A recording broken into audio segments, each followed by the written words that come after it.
দুটো করে হাতে গড়া আটার রুটি, তখনকার দিনের মাইনে। একটা মা খায় আর একটা জল দিয়ে ভিজিয়ে ছেলেটাকে খাওয়ায়।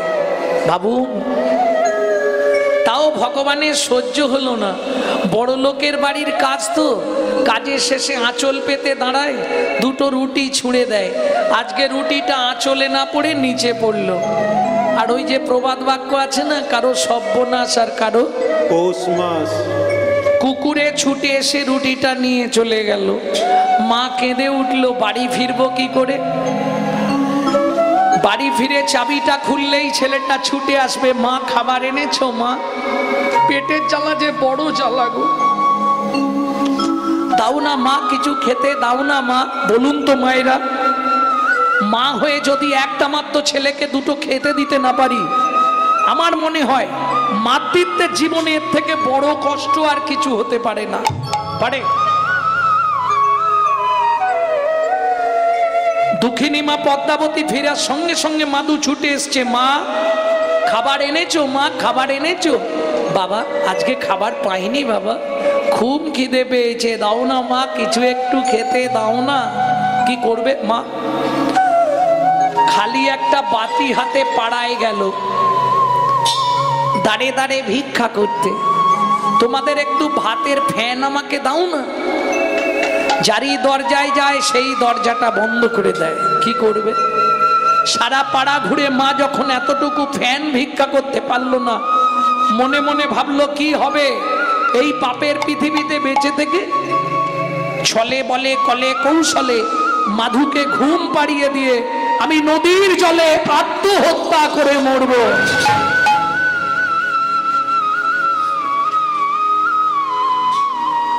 খালি বাটি হাতে ফিরতেই মাধু ছুটে এসছে, মা খাবার এনেছো? খাবার এনেছো মা?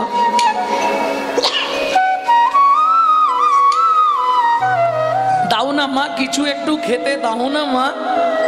কি করবে মা? মাধু কোলে আয় বাবা, জল খেয়ে ঘুমিয়ে যা। সকাল থেকে শুধু তো জলই খাচ্ছি।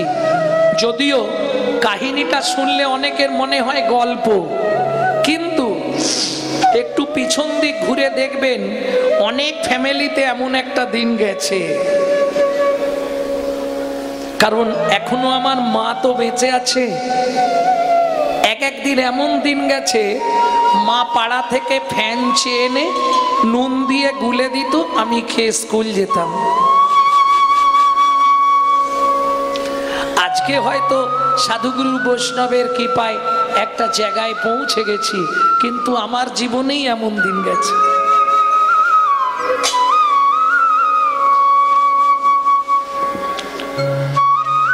খিদের জ্বালায় কাঁদতে কাঁদতে মাধু মায়ের শাড়ির আঁচলটা মুখের মধ্যে দিয়ে চুষতে চুষতে ঘুমিয়ে পড়ল।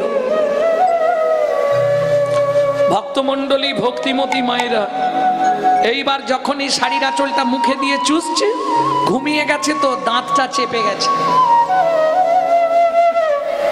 মা মাধুকে বিছানার ওপর শুইয়ে দিয়ে ভগবানের উদ্দেশ্যে বলছে, ভগবান শাস্তে বলে জীব দিয়েছেন যিনি, আহার দেবেন তিনি। ঠাকুর গো, তোমার চরণে মাধুকে রেখে আমি চলে যাচ্ছি। মাধু, ঘুম ভাঙলে যখন শুনবি তোর মা আত্মহত্যা করেছে, বাবা দুঃখিনী অভাগিনী মাটাকে ক্ষমা করে দিস বাবা। আর একটা কথা মাধু, পরজন্মে যদি আবার মনুষ্যকুলে জন্মাস, ভগবানকে বলবি আমার মতো এমন দুঃখিনী অভাগিনী মায়ের গর্ভে তোর জন্ম না হয় বাবা।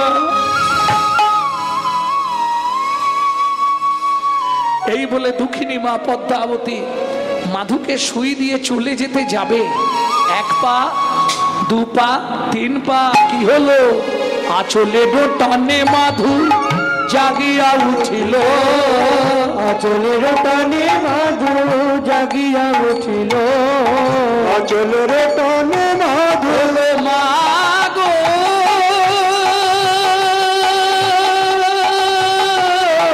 যেও না,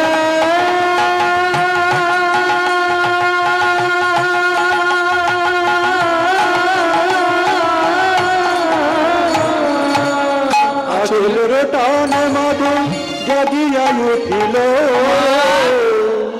আমায় ফেলে যেও না মা কাঁদিতে লাগিল আমায় ফেলে যেও না মা কাঁদিতে লাগিল মা গো আমি কি তোমার এতই বোঝা আমি কি তোমার এতই বোঝা আমি আর খাবার চাইব না মা আমি কি তোমার এতই বোঝা খাবার চাইব না মা আমায় ফেলে যেও না মা আর খাবার চাইব না মা আমায় ফেলে যেও না মা আর খাবার চাইব না মা আমি কি তোমার এতই বোঝা কোনো মার যেতে পারে ছুটে গিয়ে মাধুর মা মাধুকে বুকের মধ্যে জড়িয়ে ধরেছে মাধু আমার বুকে আয় বাবা আয় ও মা ছোটবেলায় বাবা মরে গেছে তুমিও যদি চলে যাও আমি কি করে বাঁচবো মা তুমি চিন্তা করো না কাল থেকে আমি রোজগার করব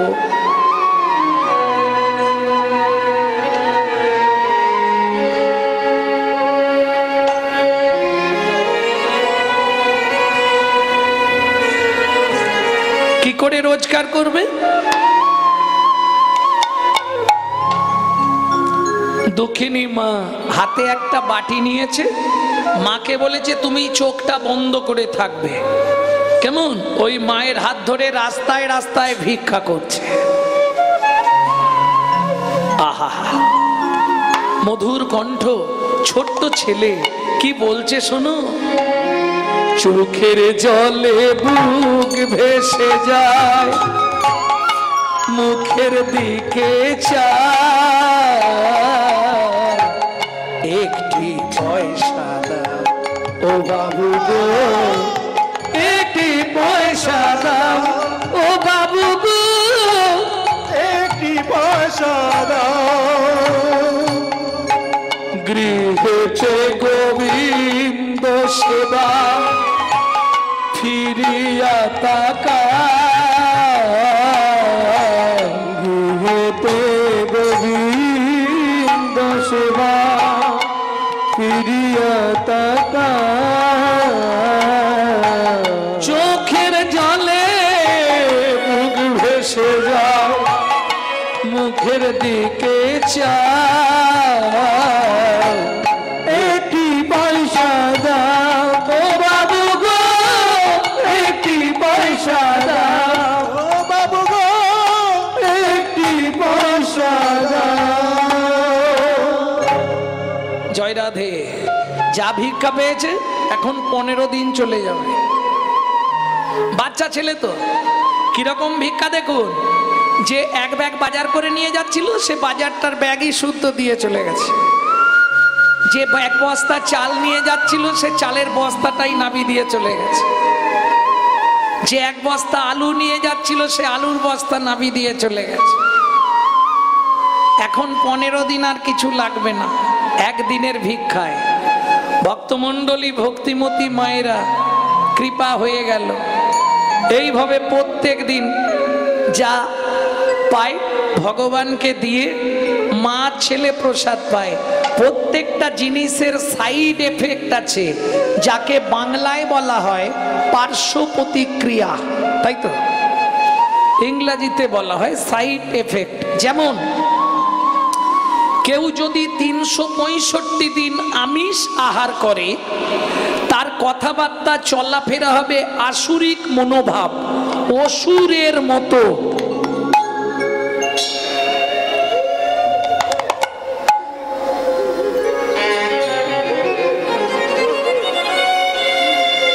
কেউ যদি 365 দিন ভগবানের প্রসাদ পায়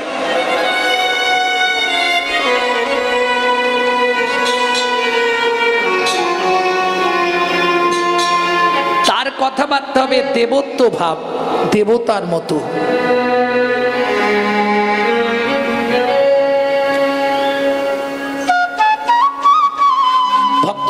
ভক্তমণ্ডলী ভক্তিমতী মায়েরা এটা বুঝতে হবে, একে বলে সাইড এফেক্ট, পার্শ্ব প্রতিক্রিয়া।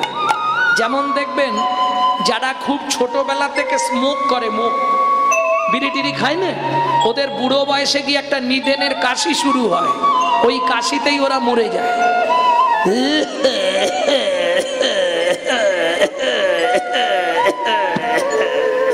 ও মোটামুটি জেনারেটরের মতো আধ ঘন্টা চলবে। এটা সাইড এফেক্ট, পার্শ্ব প্রতিক্রিয়া। ভক্তমণ্ডলী ভক্তিমতী মায়েরা, তাহলে চলুন এইভাবে কতদিন গেল। দেখিতে দেখিতে মাধু 12 বৎসর হইল, দেখিতে দেখিতে মাধু 12 বছর হইল, দেখিতে দেখিতে মাধু 12 বছর হইল। একাকী বিরলে বসি চিন্তা যে করিল, একাকী বিরলে বসি চিন্তা যে করিল। হ্যাঁ রে হরি, তোর আত্মীয় স্বজন আছে, আজকেই তুই যাবি আত্মীয়র বাড়ি। রে মধু, তোর আত্মীয় আছে? আছে তো, কে কে আছে? ওই তো মামার বাড়ি, পিসির বাড়ি, দিদির বাড়ি, অনেক আছে। আর কেউ নেই? হ্যাঁ। এই দেখ, আমি আমার মাকে যখনই বলি মা আমাদের আত্মীয় কে আছে, মা আমাদের আপনজন কে আছে, মা কিচ্ছু বলেনি। এক কাজ কর, তুই এক্ষুনি আরেকবার গিয়ে জিজ্ঞেস কর। তোরা তাহলে বস, আমি আসছি। যা। জননী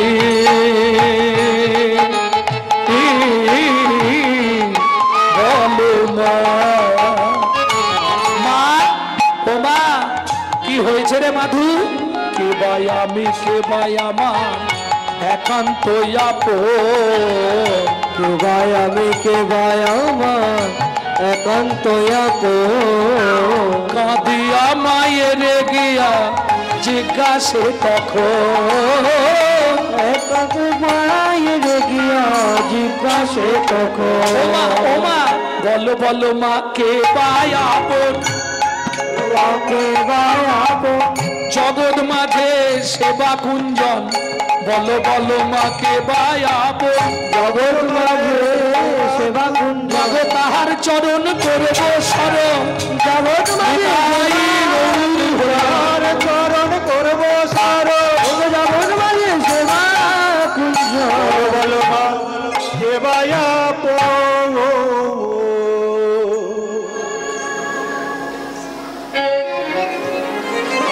ওমা মা কিরে বলো না, এই পৃথিবীতে আমাদের আপনজনকে?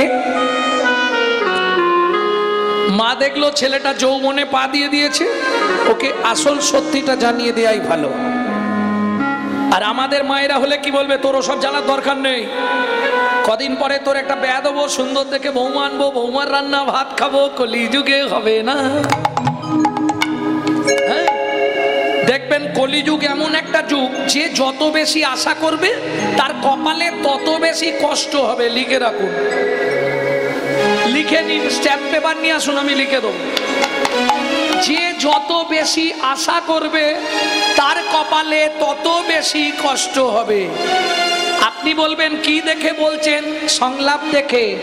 আশারও ছলনে লোভিলি যাতনা, আশারও ছলনে লোভিলি যাতনা, আশারও ছলনে লোভিলি যাতনা, কভু না ঘুচিল স্বপ্ন ঘোর। কিছু বুঝলেন? আশার ছলনে, আশা করলি ওটা ছলনা। লোভিলি যাতনা, যত আশা করবি তত যন্ত্রণা পাবি। কভু না ঘুচিল স্বপ্ন ঘোর, তবু স্বপ্ন দেখতে ভুলিনি। 3 তলাটা এবারে 4 তলা করব, যা গরম পড়েছে একটা এসি নিতে হবে। কি তাই না? সবই করব, কিন্তু যার দ্বারাই করব তাকে রাখবো চিলেকোটার ছাদে, বজ্জাঘাত করলে তার মাথায় পড়ব। হ্যাঁ, আজকে হিন্দু মায়েদেরকে একটা কারণে আমি সারা জীবন প্রণাম করি, জানেন? এদের একটা গুণ সব থেকে বড় আছে, সেটা হচ্ছে আজকে এরা ছিল বলে নকলদানা ফ্যাক্টরির মালিকগুলো বেঁচে আছে। কি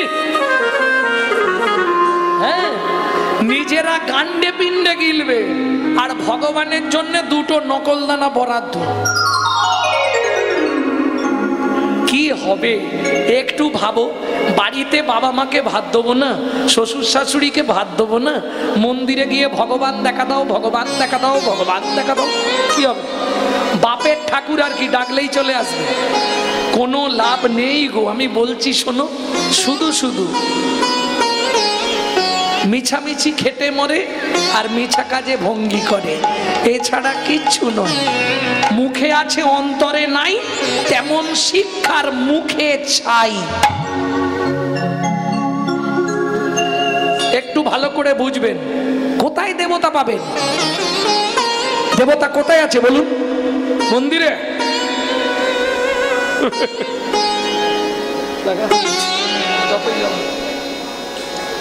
দেবতা কোথায়?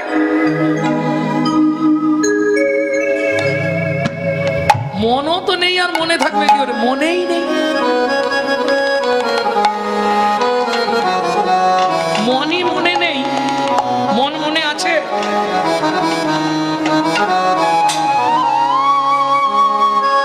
স্বামী, ছেলে, মেয়ে, নাতি, নাতনি, মন আর আছে? তাহলে দেবতা কোথায়? মন্দিরে।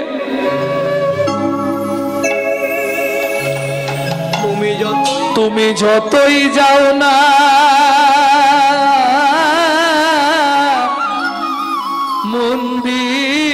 মন্দিরেতে, যতই করো গঙ্গা স্নান, বাবা মাকে না বাসলে ভালো খুশি হয় না ভগবান। বাবা মাকে না বাসলে ভালো খুশি হয় না ভগবান। বাবা মাকে না বাসলে ভালো খুশি হয় না ভগবান। বাবা মাকে না বাসলে ভালো খুশি হয় না ভগবান। বাবা মা যে সবার সেরা জগত মাঝারে, তাদের পূজা করলে পাবি সকল দেবতারে। বাবা মা যে সবার সেরা জগত সংসারে, তাদের সেবা করলে পাবি সকল দেবতারে। যার কি পাতে ভবে এলি, যার কি পাতে ভবে, তুই যাদের কি পায় ভবে এলি, যাদের কি পায় ভবে এলি, যতই যাও না তীর্থস্থান। বাবা মাকে না বাসলে ভালো খুশি হয় না ভগবান। তাই হরে হরে খুশি হয় না ভগবান। বাবা মাকে না বাসলে ভালো খুশি হয় না ভগবান। এখানেও একটা কথা আছে, সেটা আর কি বলবো। ধরুন ছেলে কৃষ্ণ ভজন করতে চায়, বাবা মা বাধা দেয়, কি করব? বাবা মাকে পুজো করব? পল্লাদেন পিতাং তত্রা মাতা চ ভরতে নহি, বলিলাং আচার্যেন বিদুরেন সবন্ধনরা। বিদুরেন সবন্ধনরা রামার্তে হিতসার্জন ভাতারাঞ্চা বিভীষণা। গোপ গোপী পতিমাং তত্রা গোবিন্দম শরণাগতা। গোবিন্দম শরণাগত। এটা শ্রীমদ্ ভাগবত থেকে বললাম। পল্লাদেন পিতাং তত্রা, পল্লাদ নিজ পিতা হিরণ্যকশিপুরকে পরিত্যাগ করে দিল। কৃষ্ণ ভজনে যে বাধা দেবে, সে বাবা হোক, মা হোক, আর গুরুদেব হোক, ট্রান্সফার। ও বাদ, এক বাদ মানে কি? জন্মের মতো বাদ। পল্লাদেন পিতাং তত্রা মাতা চ ভরতে নহি, ভরত মাতা কৈকেয়ীকে পরিত্যাগ করে দিল। বিদুরেন সবন্ধনরা, বিদুর আত্মীয় সবান্ধবকে পরিত্যাগ করেছিল বলে ভগবান দুর্যোধনের রাজ অট্টালিকা রাজভোগ ছেড়ে দিয়ে বিদুরের বাড়ি গিয়ে কি করলো? কলার চোপা খেলো বসে বসে। दुर्योधन का भोग ना भायो, विदुर घर में कदली चोपा खायो। ऐसे लीला तुम्हारी घनो शाम, तुहू लीला जाओ बलिहारी। आस्ते তাহলে বুঝে নেওয়া গেল রাম অর্থে হিতসর জন্য ভাতারঞ্চ বিভীষণ। রামচন্দ্রকে ভালোবাসতে গিয়ে বিভীষণ নিজের ভাই রাবণকে পরিত্যাগ করে দিল। দেখনি গোপ গোপীরা গোবিন্দকে ভালোবাসতে গিয়ে স্বামী পুত্র পরিবার সংসার সব ত্যাগ করল। প্রেম সে বলো চৈতন্য মহাপ্রভু কি জয়। তোমা বলো না আমাদের আপনজনকে। মা বলছে খোকা একজন আমাদের আপনজন, সে কে মা? ঈশ্বর পরমাং কৃষ্ণ সচ্চিদানন্দ বিগ্রহ। ঈশ্বর পরমং কৃষ্ণ সচ্চিদানন্দ বিগ্রহায় অনাদি গোবিন্দ সর্বকারণে কারণা। অনাদিরাদি হর গোবিন্দ সর্বকারণে কারণ। ঈশ্বর পরমং কৃষ্ণ সচিদানন্দ বিগ্রহ। ঈশ্বর পরমং কৃষ্ণ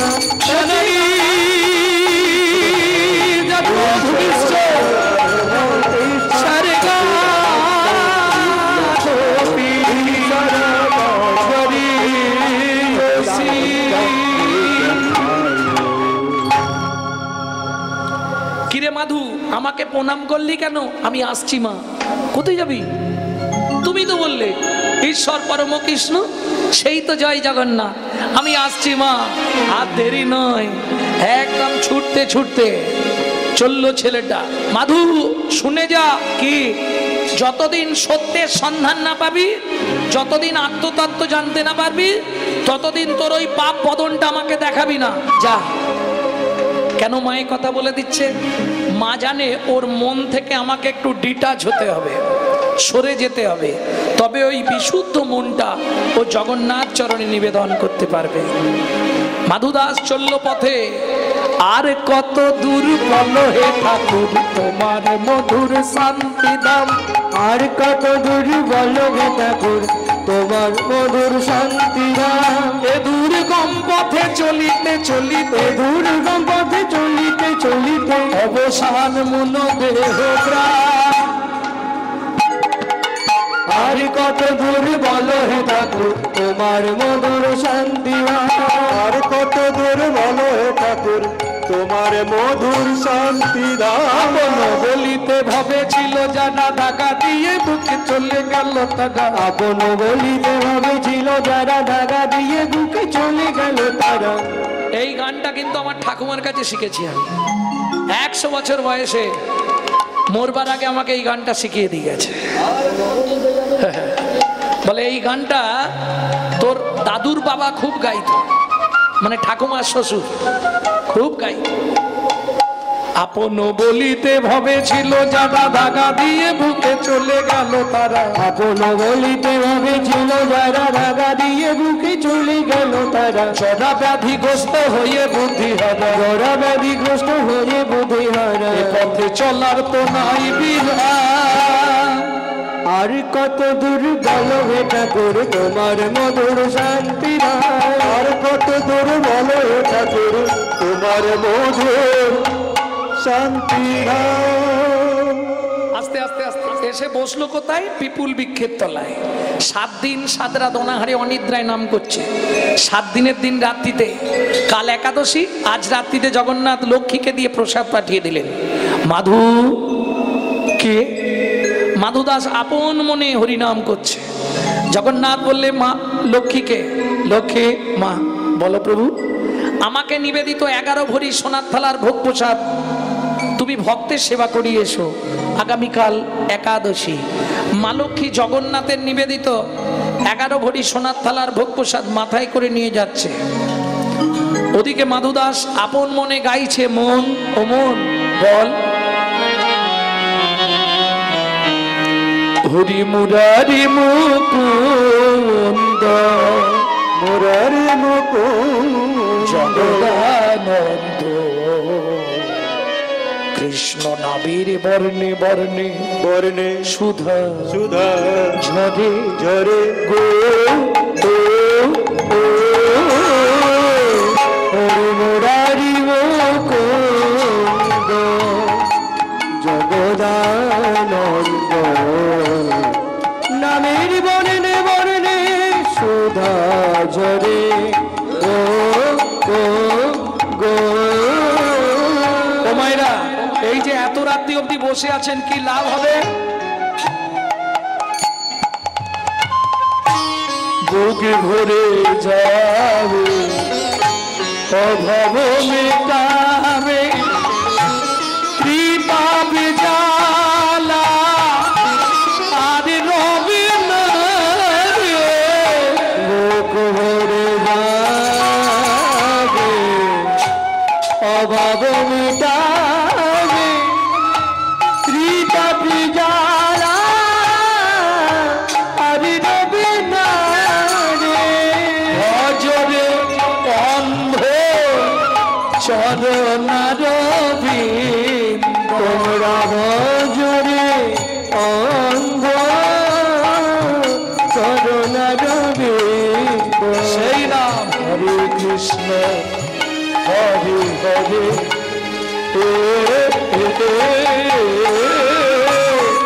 মুরারি মুকুন্দ জগদানন্দ কৃষ্ণ নামের বর্ণে বর্ণে সুধা ঝরে।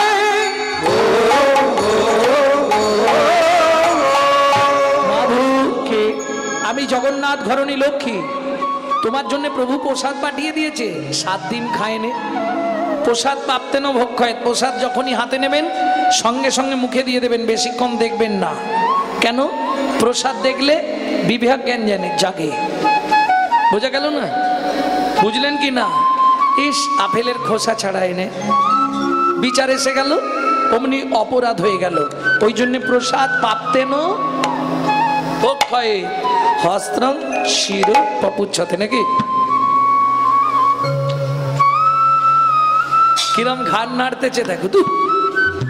প্রসাদ খেলে হাত হেঁটো হয়, হেঁটো আর ধুতে হয়। ও যারা মূর্খ লোক তারা চরণামৃতটা খেলো, কে হাতটা মাথায়, ওসব মূর্খ লোকেরা করে। চরণামৃত খেলো, প্রসাদ খেলো। আবার কেউ কেউ দেখবেন গোটা গাময় মাখছে। ছি ছি ছি ছি ছি। আরে প্রসাদ তো গোটা দেহটা প্রসাদ হয়ে গেল। তুমি জানো, তুমি কি জানো তোমার নিজের দেহেতে 18টা তীর্থস্থান আছে? তুমি জানো? আমার ভিডিওগুলো দেখবে, দেহে কোন কোন স্থানে 18টা তীর্থস্থান আছে। সেগুলো অপবিত্র হয়ে যাবে। সেগুলো অপবিত্র হয়ে গেলে গোবিন্দ তোমার দেহের মধ্যে আর আসতে পারবে না।